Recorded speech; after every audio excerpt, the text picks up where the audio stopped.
Eliza Whitmore stepped through the familiar front door of her Georgian-style home in Ashbourne, the weight of the shopping bags digging into her arms.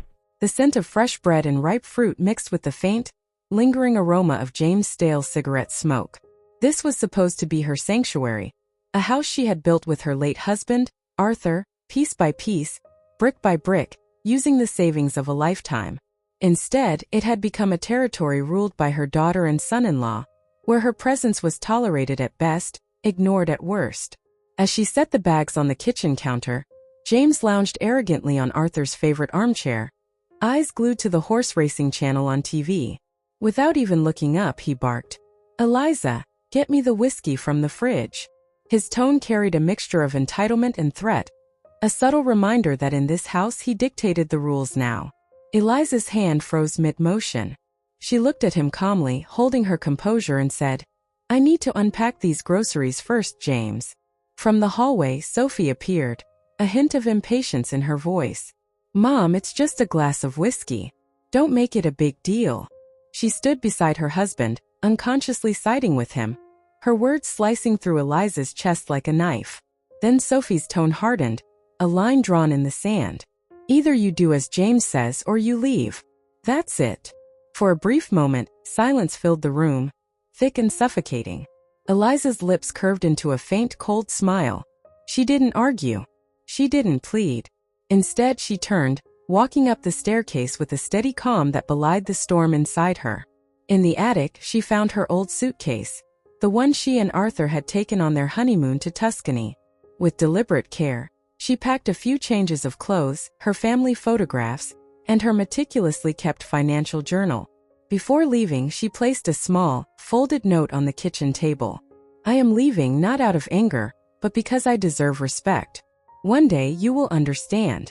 Her eyes lingered on the note for a moment, then she left, locking the door behind her. Unbeknownst to Eliza, Sophie had noticed the note's corner peeking from under the fridge.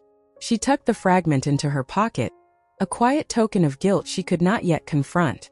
Eliza walked to her Mini Cooper, sliding behind the wheel with a sense of liberation she hadn't felt in years. Today marked the beginning of reclaiming her life, piece by piece. If you're still listening, we want to sincerely thank you for spending your time with us. Truly means a lot. We'd love to know, where in the world are you watching from? Drop your country in the comments and let's see how far this message has reached. If you haven't subscribed to the channel yet, I highly recommend doing it now so you won't miss any of our upcoming stories. These aren't just ordinary stories, they're filled with meaningful life lessons that can inspire, teach, and stay with you long after the video ends. Hit that subscribe button and join our growing community. The engine of Eliza's old Mini Cooper hummed steadily as she drove away from the house that had once been her sanctuary. The narrow lanes of Ashbourne passed by in a blur of golden leaves and ivy-clad cottages, yet Eliza's mind was far from the picturesque scenery. Each mile she put between herself and that house felt like a layer of chains being lifted. For the first time in years, she felt a glimmer of freedom, an opportunity to reclaim the life she had so willingly sacrificed for her daughter and son-in-law. After a 40-minute drive along winding country roads, she reached the Rose Inn, a modest ivy-wrapped guest house on the outskirts of town. Its welcoming facade and the gentle trickle of a nearby stream provided a sense of serenity she hadn't realized she craved. The inn's proprietor, a retired army officer with a sharp eye and quiet manners, greeted her warmly, though he seemed to sense the storm of determination behind her calm exterior. Eliza settled into a small, sunlit room with a view of the rolling hills beyond. The familiar creak of the wooden floor beneath her feet felt oddly comforting. She placed her suitcase beside the bed and finally allowed herself to breathe. But there was little time for rest. The years of enabling James' reckless habits had left her both financially and emotionally drained. Now she had to face the hard truths she had long postponed. Pulling out her laptop, Eliza began to review her finances with the meticulous attention of a former accountant. Each account, each transaction, each payment she had made for Sophie's tuition at Oxford, the lavish wedding and monthly contributions toward the mortgage, unfolded like a tapestry of both love and betrayal. It didn't take long for her keen eye to detect anomalies. There it was, an additional mortgage loan on the house, opened in her name but with a signature that wasn't hers. James had manipulated the paperwork, attempting to seize financial control while she remained blind to the scheme. She felt a surge of anger, but it was accompanied by a sharp clarity. Now she knew where her energy needed to go. Scrolling through old emails, Eliza discovered correspondence from an online betting company. James mounting losses, £25,000 in unpaid wagers, stood starkly on the screen, accompanied by threatening notices from creditors. It was worse than she had feared.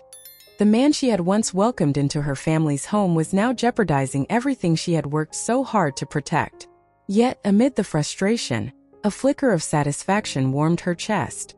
She had the tools, the knowledge, and the patience to confront this deceit. She began drafting letters to banks, notifying them of the forged mortgage documents and halting automatic payments. She contacted the credit card companies, removing Sophie's unauthorized access. Each action was a quiet but firm assertion of her agency.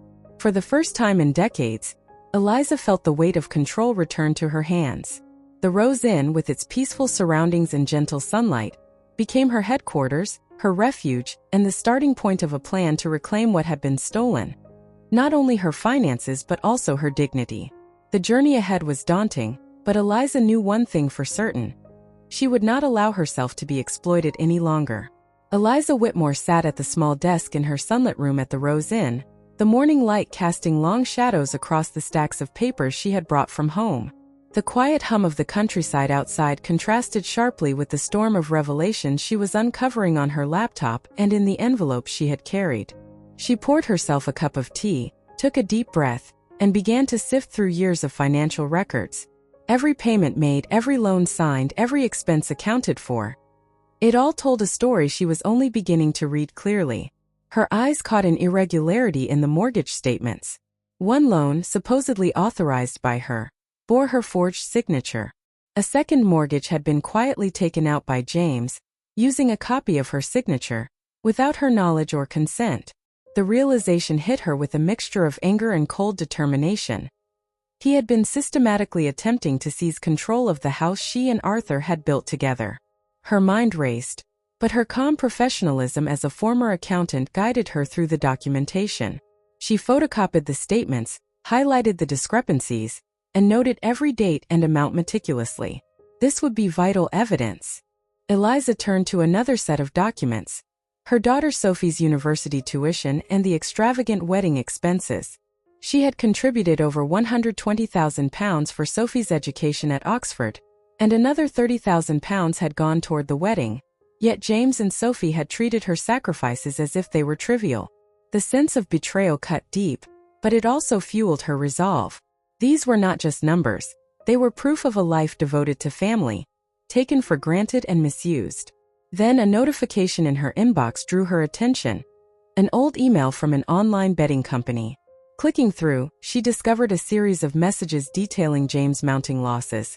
Over £25,000 on horse racing bets, and urgent demands from creditors for repayment. The stakes were higher than she had imagined. This was not mere irresponsibility, but a deliberate pattern of deceit and financial recklessness. James had gambled with their family's security, and now the evidence lay bare before her. Realizing she needed advice and corroboration, Eliza picked up the phone and dialed Margaret Hale, her longtime friend and former nurse. Margaret's voice was warm yet sharp, immediately reading the tension in Eliza's words. As Eliza explained what she had found, Margaret did not flinch. Instead, she shared what she knew of James' past, how he had once been involved in violent disputes with creditors, and had even sought medical attention for injuries he claimed were accidental, but which Margaret suspected were connected to his reckless debts. Margaret's insights were invaluable. She reminded Eliza that James' patterns of deception were not isolated incidents. They were consistent behaviors that could be documented and used as leverage. Together, they devised a strategy. Eliza would gather all financial records, copies of emails, and photographs of documents. Margaret would provide testimonies regarding James' past misrepresentations. They also discussed contacting the bank and credit institutions to halt automatic payments and secure Eliza's assets, ensuring James could no longer manipulate them.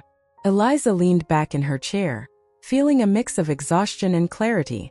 For the first time in years, she was acting not out of obligation, but out of strategy and justice. Every receipt, Every email, every bank statement was a piece of the puzzle she was determined to solve. She realized that reclaiming her dignity required patience and precision, not confrontation. By evening, Eliza had compiled a detailed dossier.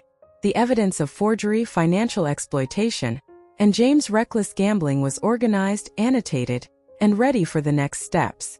She looked out the window at the fading sun over the hills, a quiet smile touching her lips.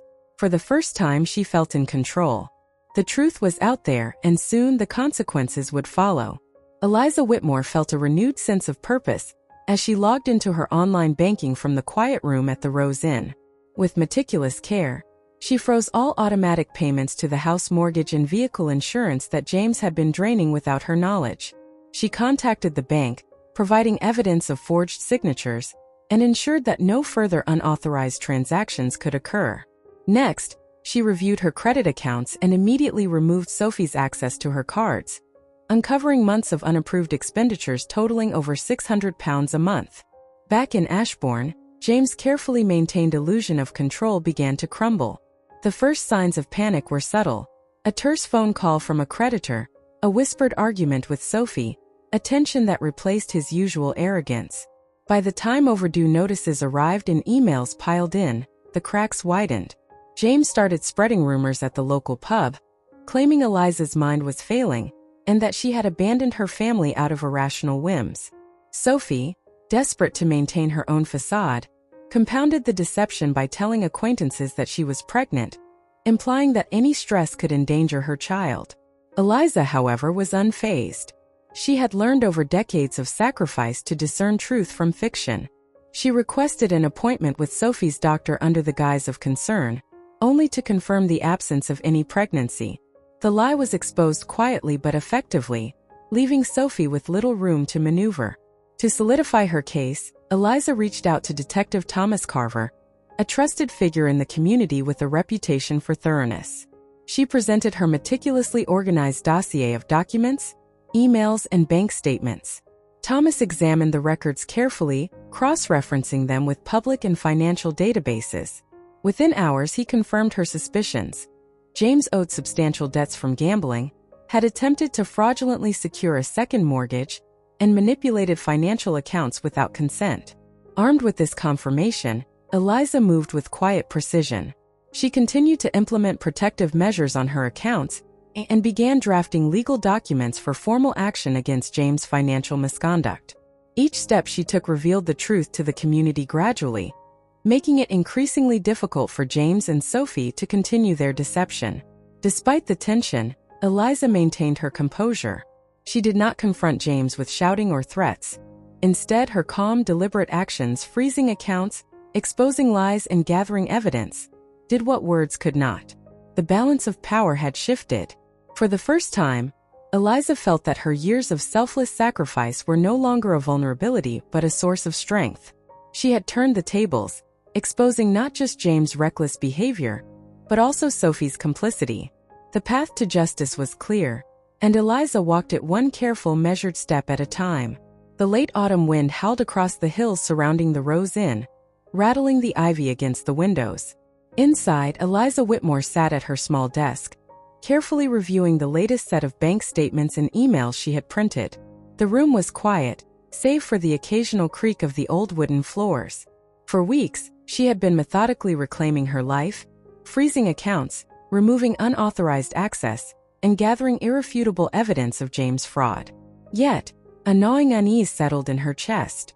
She had taken every precaution, but she knew James would not surrender quietly. Her instincts proved correct.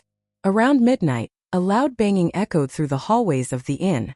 Eliza's heart skipped a beat, but she remained calm. The knocks grew more violent, and a malevolent voice shouted, "Eliza Whitmore, open this door. You'll pay for everything you've done." Eliza's eyes met the security camera mounted discreetly near the hallway. The previous guesthouse owner, a retired Army officer, had insisted on installing cameras after a series of petty thefts, and now they were proving invaluable. From her chair, Eliza watched James' face contort with rage as he shook the door handle, banging again and again. His red eyes, full of desperation and fury, were captured in crystal clarity on the screen. Without a hint of panic, Eliza picked up her phone and quietly called the innkeeper. "He's here," she said calmly, giving the location and describing James' behavior. Within moments, the innkeeper, a tall man with an air of authority, appeared in the hallway, flashlight in hand. James recoiled when confronted, but he pressed on, screaming accusations and threats. The innkeeper recorded every moment on his own device while calmly instructing James to leave the premises. "You are not welcome here, and if you don't leave immediately, the police will be involved," the innkeeper said firmly. James hesitated, then, realizing he could not intimidate anyone, he finally stormed off into the night. The footage captured by the cameras was clear and detailed, showing James' aggressive behavior, his threats, and his attempts to force entry. Eliza watched, her pulse steady, knowing that this visual evidence would be crucial in any legal proceedings. The following morning, Detective Thomas Carver arrived at the Rose Inn. Eliza handed him the folder containing all financial records, email correspondence, and now the video footage of James' threatening intrusion. Thomas studied the material carefully, nodding with professional approval. "This is more than enough to summon him," he said. Between the forged documents, the financial manipulations, and now this confrontation, there's a clear pattern of criminal behavior. Eliza felt a mixture of relief and vindication. For the first time in decades, she sensed the full weight of justice beginning to settle in her favor. The months of meticulous planning, careful documentation, and patience had culminated in this moment. She had exposed not only James' reckless financial behavior, but also his attempts to intimidate and manipulate. Within a week, James was officially summoned by the local authorities. The combination of bank records, forged documents, email trails, and the video from the Rose Inn made his defense nearly impossible. The local community, once unaware of the depths of his deception, began to see the truth. Whispers about his gambling debts and fraudulent activities spread, mirroring the speed with which Eliza's own sense of justice had traveled. Eliza watched from the Rose Inn as Thomas finalized the summons. A quiet smile curved her lips. She had acted without malice, relying instead on diligence, intelligence, and the law. Justice was not about vengeance. It was about truth and protection of what was rightfully hers. The once overbearing figure of James, who had made her life miserable under the guise of family loyalty, was now exposed for what he truly was. That night, as the autumn wind calmed and the inn grew still, Eliza sat by her window with a cup of tea. The confrontation, though tense, had reaffirmed something she had known all along. Strength did not always roar. Sometimes it was measured, patient, and unyielding. She had faced the storm and emerged not only intact but empowered. The climax of her struggle had arrived, and for the first time in years, Eliza could feel the tide of justice turning definitively in her favor. The sun rose slowly over Ashbourne, casting warm, golden light across the narrow streets and ivy-covered cottages.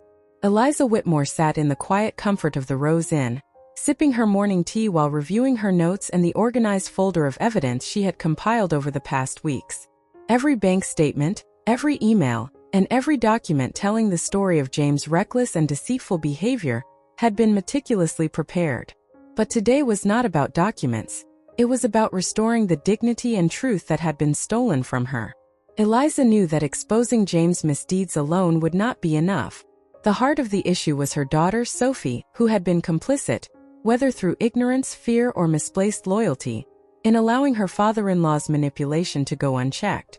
Eliza needed a public acknowledgement, a confrontation of the truth that would resonate through the small town, correcting the distorted narrative James had so carefully spun.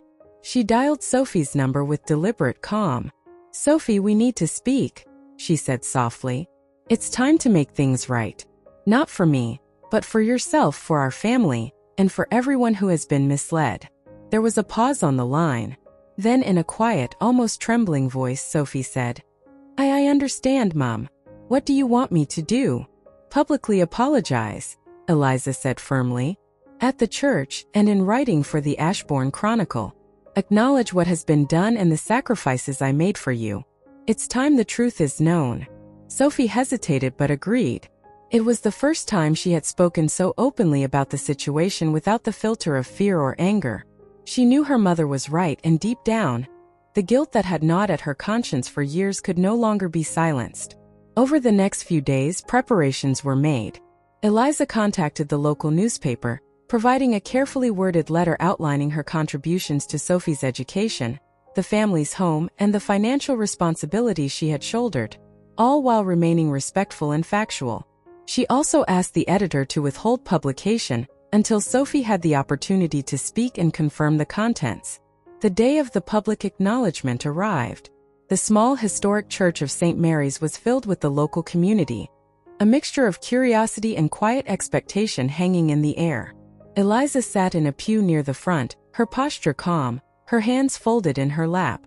She had faced storms before, but nothing quite matched the tension of waiting for her own daughter to take responsibility in front of the town. Sophie approached the pulpit, her hands shaking slightly. For a moment she faltered, the weight of her mother's gaze steady and unwavering. Then she began, her voice clear but tinged with emotion. "I stand here today to acknowledge the sacrifices my mother, Eliza Whitmore, has made for me. Sacrifices I have taken for granted for far too long.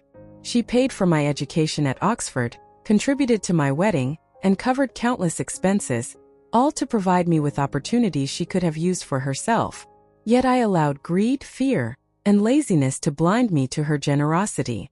I was complicit in letting my husband, James Langston, misuse her trust, drain her finances, and treat her as though she were a servant in her own home.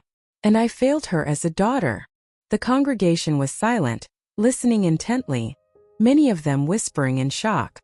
Sophie took a deep breath and continued, "James has since fled the town, leaving behind debts and chaos.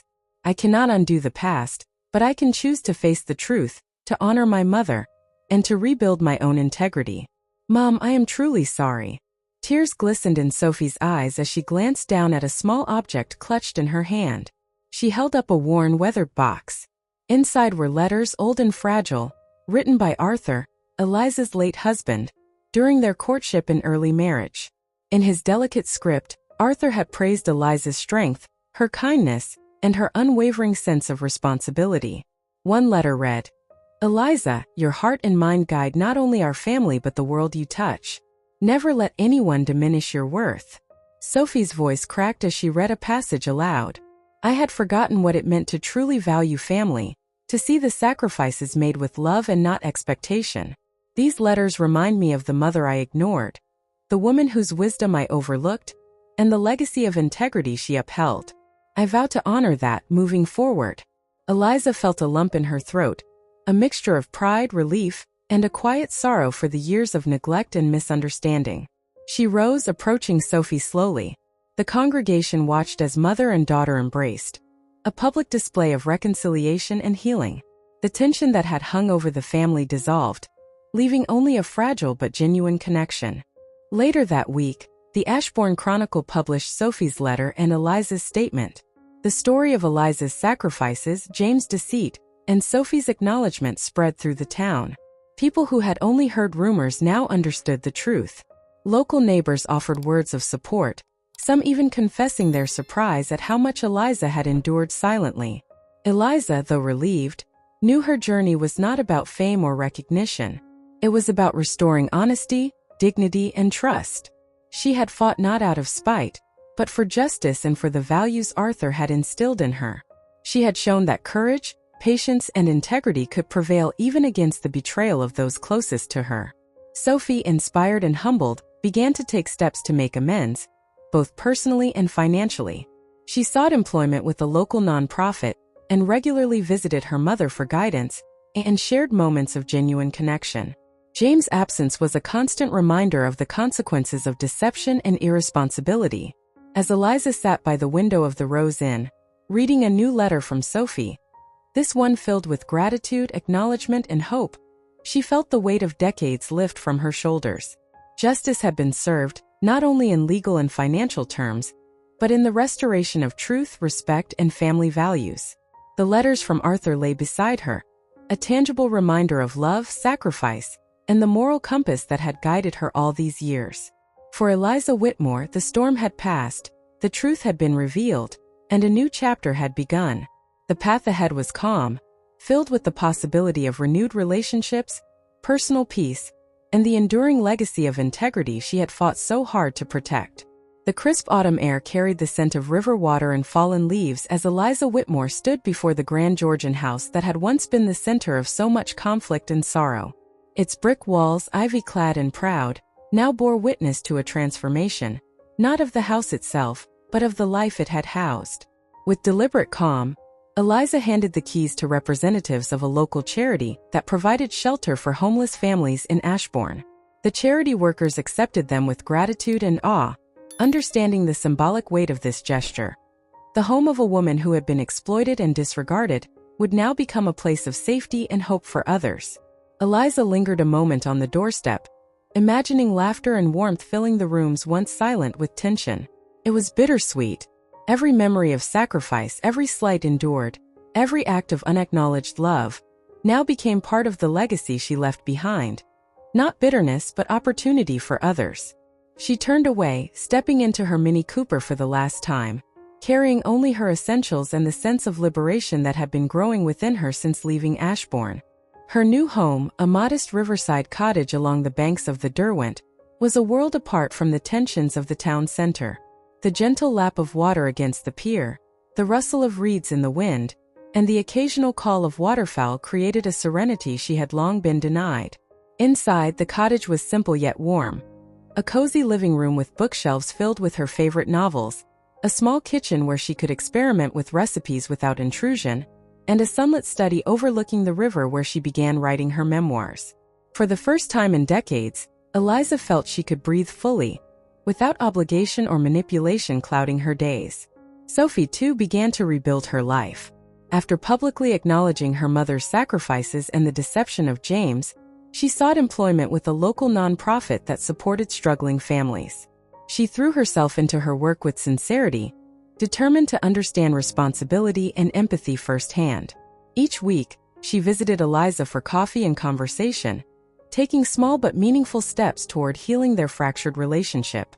The bond they had once taken for granted grew slowly, nurtured by honesty, reflection, and shared memories of better times. One late afternoon, Eliza sat in her riverside study, the sunlight reflecting off the gently flowing water. A small envelope lay on the desk before her, marked with Sophie's handwriting. She opened it carefully and unfolded the letter inside. Sophie wrote about her progress, the lessons she had learned, and the gratitude she now felt for her mother's unwavering support and strength. She spoke candidly about the pain she had caused and her desire to become a daughter worthy of Eliza's love and trust. Eliza read each word slowly, a gentle smile spreading across her face. The ache of past betrayals softened into a quiet warmth. She felt the profound satisfaction of justice, not vengeance, but the preservation of dignity, truth, and moral integrity. Every sacrifice she had made, every battle she had fought, had not been in vain. She folded the letter, holding it close for a moment, and gazed out at the river, its calm surface reflecting the golden hues of sunset. In that moment, Eliza understood that her journey was complete. She had reclaimed her life, ensured accountability, and protected her values. The house she had once called home had become a haven for others. Her daughter was learning responsibility and empathy, and she herself had found peace. The river flowed steadily, mirroring the rhythm of her newfound life, balanced, calm, and full of hope. With a final, contented sigh, Eliza Whitmore set the letter beside her, looked out at the horizon and smiled, knowing that justice had been served, her dignity preserved, and a truly new beginning had begun. Eliza Whitmore's journey from exploitation to empowerment offers profound lessons about respect, integrity, and courage, lessons that resonate far beyond her personal story. The first, and perhaps most fundamental, is that respect cannot be bought or demanded through authority alone. Eliza's daughter and son-in-law attempted to control her with ultimatums and manipulation, assuming that financial support or familial obligation would compel obedience. Yet true respect is earned, nurtured through trust, understanding, and acknowledgement of another person's value. Eliza's quiet decision to leave, rather than submit to demeaning demands, demonstrated that dignity is non-negotiable. Respect once lost cannot simply be commanded. It must be recognized and upheld by others. Second, Eliza's experience underscores the importance of protecting one's personal rights and assets. For years, she allowed James and Sophie to access her finances and make decisions on her behalf, under the guise of family loyalty. The discovery of forged documents, unauthorized loans, and gambling debts revealed the danger of unchecked trust. Eliza's decisive actions, freezing accounts, removing credit card access, and carefully documenting financial transactions, illustrate that defending one's rights is not selfishness. It is essential for safeguarding autonomy and well-being. Personal boundaries, once clearly established, provide both protection and empowerment. Third, the story teaches that family is not solely defined by blood, but by mutual responsibility and gratitude. Eliza devoted decades to supporting Sophie and James, believing in familial duty. Yet her sacrifices were met with ingratitude and exploitation. The resolution came not from confrontation alone but from acknowledgement and reflection. When Sophie publicly recognized her mother's sacrifices, the healing began. True family bonds require reciprocity, awareness, and appreciation, not mere obligation or entitlement. A fourth lesson is that lies and greed eventually surface. James' deception, financial manipulation, and Sophie's false pregnancy claim could not withstand scrutiny. Eliza's methodical investigation and the eventual exposure of these lies demonstrate that dishonesty, no matter how cunningly concealed, carries its own risk of unraveling. Transparency, accountability, and truth ultimately prevail, reinforcing the moral principle that actions driven by selfishness have consequences. Finally, the narrative highlights the power of courage and perseverance. Eliza's journey was not one of impulsive retaliation but of strategic, determined action. Her courage to leave, her patience in gathering evidence, and her steadfast adherence to justice exemplify how resilience and integrity can overcome adversity.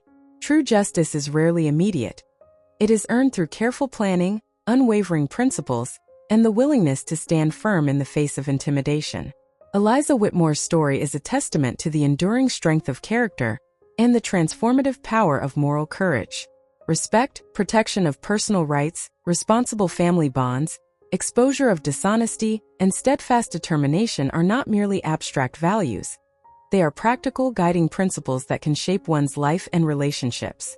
For viewers, these lessons serve as reminders that while life may present betrayal and challenge, adherence to integrity and courage can restore balance, dignity, and justice. If Eliza's story moved you, don't forget to like, share, and subscribe for more real-life dramas and life lessons. Share your thoughts in the comments.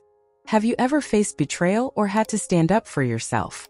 We'd love to hear your experiences and reflections.